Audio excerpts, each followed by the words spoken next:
देखो बच्चों, पिछले वीडियो में मैंने आपको त्रिकोणमिति के बारे में बताया था और जो भी मैंने आपको समझाया था मैं उसको रिवाइज कर रहा हूँ एक बार फिर से।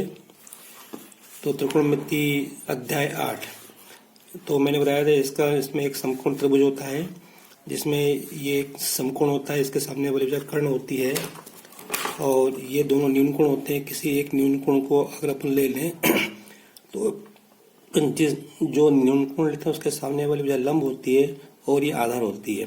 अगर मैं ये वाला कोण लूंगा तो ये लंब होगा, ये आधार होगी, कर्ण वही रहेगा। तो मैंने लंब कर्ण आधार में इनमें जो संबंध होता है अनुपात का वो मैंने आपको बताया था। फिर से बता रहा हूँ, साइन ए मतलब कोण है, साइन ए बराबर लंब बटे कर्ण, कोसेक ए बराबर कर्ण बटे लंब, कोस ए बराबर आधार बटे कर्ण, टेन ए बराबर लंब बटे आधार। फिर मैंने बताया साइन ए का व्युत्क्रम कोसेक ए होता है, तो जैसे साइन ए लंब बटे कर्ण होता है ऐसे ही कोसेक ए क्या होता है, कर्ण बटे लंब होता है। कोस ए का व्युत्क्रम सेक ए होता है, कोस ए का मान आधार बटे कर्ण होता है, सेक ए का मान कर्ण बटे आधार होता है।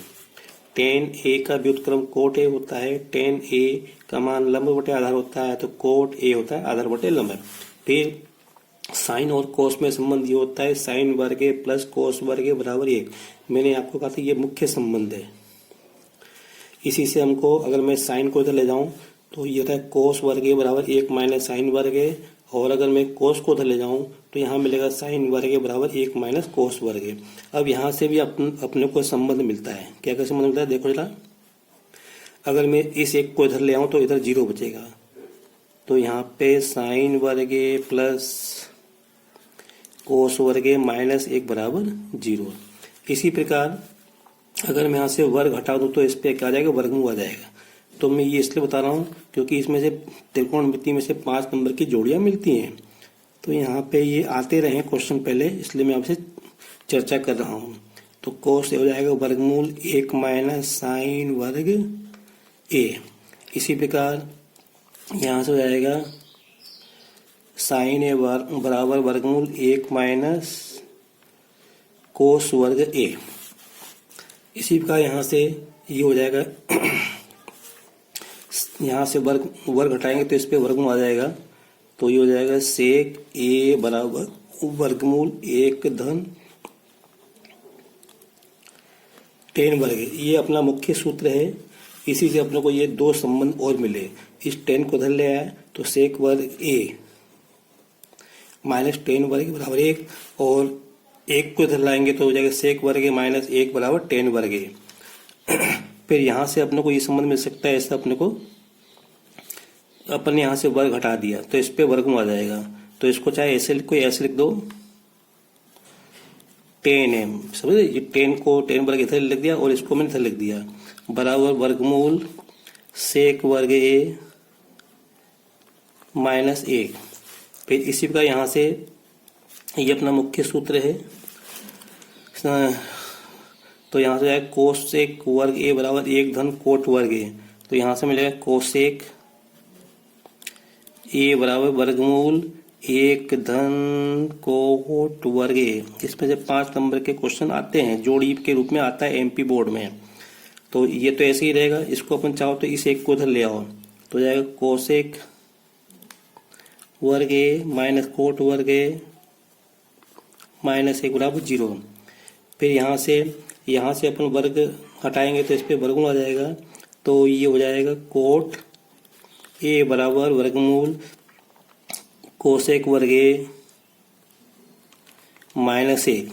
मैं आपको कहता हूँ कि यहाँ से कम 2 नंबर के आपको प्रश्न जरूर मिल जाएंगे वस्तुनिष्ठ में। अब मैं आगे बता रहा हूँ कि साइन कोसेक मैंने बताया था, फिर से मैं आपको रिवाइज कर रहा हूँ। साइन ए गुणा कोसेक ए बराबर 1 होता है, और यहाँ से अपने को मिल जाएगा यहाँ से फिर अपने को 2 संबंध मिलेंगे। ये साइन को बटे में ले जाओ यहाँ से, तो ये मिलेगा कोसेक ए बराबर 1 बटे साइन ए। फिर यहाँ से अगर अपन कोसेक को ले जाएंगे तो ये देगा साइन ए बराबर 1 बटे कोसेक ए। ये इस तरह से। फिर इसी प्रकार कोस ए का व्युत्क्रम होता है सेक ए बराबर 1। तो यहां से अपने को मिलेगा सेक ए बराबर 1 बटे कोस ए, और यहां से मिलेगा ये अपने को कोस ए बराबर 1 बटे सेक ए। उसी प्रकार यहाँ से टेन का उल्टा कोट होता है, टेन का व्युत्क्रम कोट होता है, तो ten A into cot A बराबर 1। तो यहाँ से अपने को फिर अपने को दो संबंध मिलेंगे। एक संबंध मिलेगा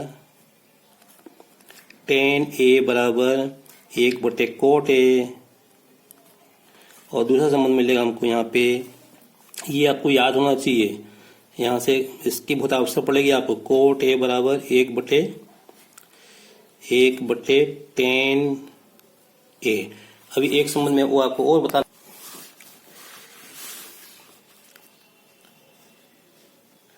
टेन साइन कोस में भी संबंध होता है। टेन ए बराबर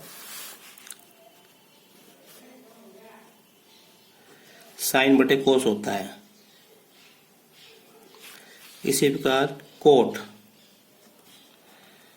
ए बराबर होता है, टेन और कोट एक दूसरे के उल्टे होते हैं। टेन होता है साइन बटे कोस, तो कोट हो जाएगा कोस बटे साइन, मतलब कोस ए बटे साइन है। मैं आपको एक बात यहाँ पे और बताना चाहता हूँ कि ये जैसे हमने कोई भी अनुपात है साइन, इसके साथ जो कोण है, कोण यहाँ ए हो सकता है, बी हो सकता है, थीटा हो सकता है ना। ये कोण ए को बताते हैं, बी से बताते हैं, सी के और भी संकेत हैं, थीटा, अल्फा, फाई, इस तरह से। तो ये मेरा कहने का मतलब ये है, ध्यान रखें साइन और ए ये गुणा में नहीं है, ये तो केवल संकेत है। इस न्यून कोण के लिए लंब कर्ण आधार हैं, उनके अनुपात को ये संबंध को बताता है। साइन का मतलब इस कोण के लिए लंब और कर्ण का अनुपात, कोस का मतलब इस कोण के लिए आधार और कर्ण का मतलब, टेन का मतलब इस कोण के लिए लंब और आधार का अनुपात। तो ये बात ध्यान रखना कि ये गुणा में नहीं है। दूसरा, बच्चे क्या करते हैं, इस कोण को बहुत दूर लगते हैं, साइन ए, तो ये गलती नहीं करना इस तरह की। अब देखो बच्चों, मैं आपको कुछ प्रश्न करा रहा हूं, अभी किताब का प्रश्न नहीं करा रहा, मैं आपको समझाने के लिए। देखो मान लो कि ये एक समकोण त्रिभुज है, इसको मैंने ए नाम दिया, इसको बी नाम दिया, ये सी, और ये कोण भी 90 का है, ठीक है। तो ये इसकी लंबाई 4 सेंटीमीटर, कुछ में 4 मान लो, आप चाहो तो सेंटीमीटर लिख लो, और ये 3 सेंटीमीटर लिख लो यहाँ पे, और ये 5। तो अब मेरे को इस कोण के लिए साइन का मान निकालना है। तो साइन ए, ध्यान से देखो ना, ये सवाल आगे आएंगे, मैं आपको पहले बता रहा हूँ। साइन ए, तो यहाँ पे साइन ए क्या होता है, पहले आपको ये मालूम है लंब बटे कर्ण, ये आपको मालूम होना चाहिए, बराबर। तो यहाँ पे लंब की लंबाई कितनी है, देखो इस कोण, हम ये कोण कौन सा है, ए, तो इस कोण के लिए ये कोण, इस कोण के लिए लंब ये होगा ना, इस कोण के लंब ये होगा, आधार ये होगा, आधार मतलब ये ए बी, और ये कर्ण होगा। तो साइन ए बराबर लंब बटे कर्ण। चित्र में लंब की लंबाई आप चाहो तो इसको ए, इसको आप चाहो तो ए से लिख दो, नहीं भी लिखो, और कर्ण क्या है, ए सी बराबर बीसी की लंबाई कितनी, 4, और कर्ण की लंबाई कितनी है, 5। बस, तो साइन ए का मान कितना आ गया, 4/5। इसी प्रकार आप कोस ए का मान निकाल सकते हो। कोस ए क्या होता है, आधार बटे कर्ण, आधार क्या है 3, कर्ण क्या है 5।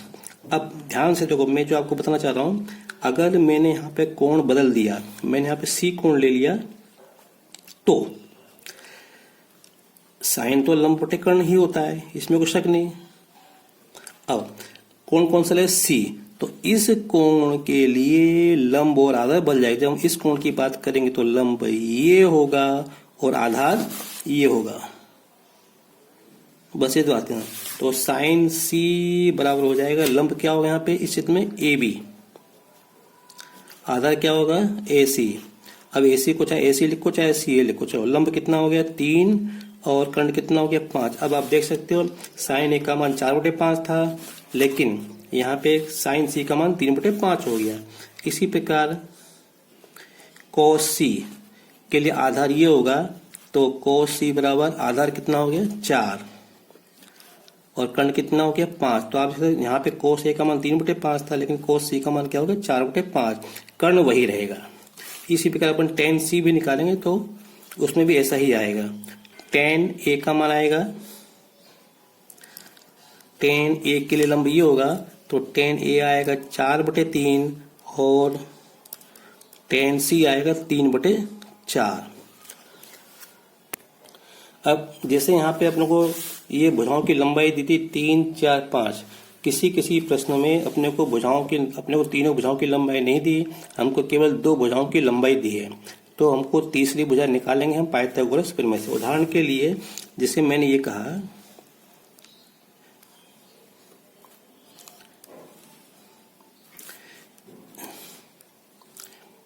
ये कोई त्रिभुज है और इसकी ये कोण समकोण है और यहाँ पे इसकी लंबाई 20 है, इसकी लंबाई 21 है, तो हमको कर्ण नहीं मालूम है ना। तो यहाँ पे आपसे कहा गया है कि आप साइन सी निकालो, साइन ए निकालो, ठीक है।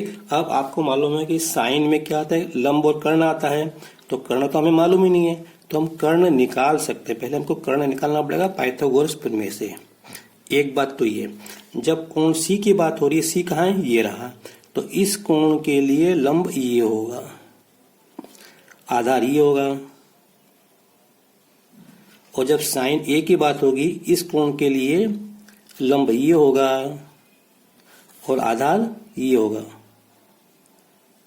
कर्ण वही रहेगा। तो खैर अब सबसे पहले हम साइन सी साइन ए का मान निकालना, तो हमको कर्ण निकालना जरूरी है। तो पाइथागोरस